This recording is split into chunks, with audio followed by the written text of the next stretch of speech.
Lesson 4. Subtract less than or equal to 8.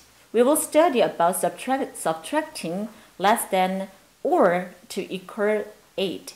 There are 4 activities. They are bottle cap subtraction, learning zero, subtracting from pictures, and making stories.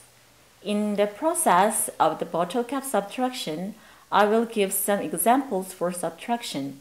The students will make problems and find answers. After that, they will do the same thing with their partners. When we learn zero, I will ask students to answer the problems from the previous activity and there are no remainers. So we will use zero. Let the students understand the concept of zero and write it. Then find more cases that the result is zero.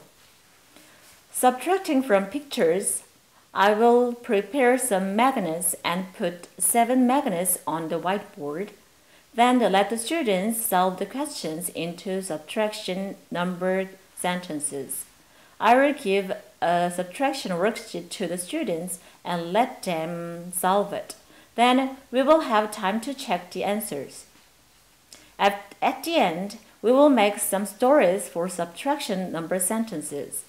After students make some stories, they will check by themselves first.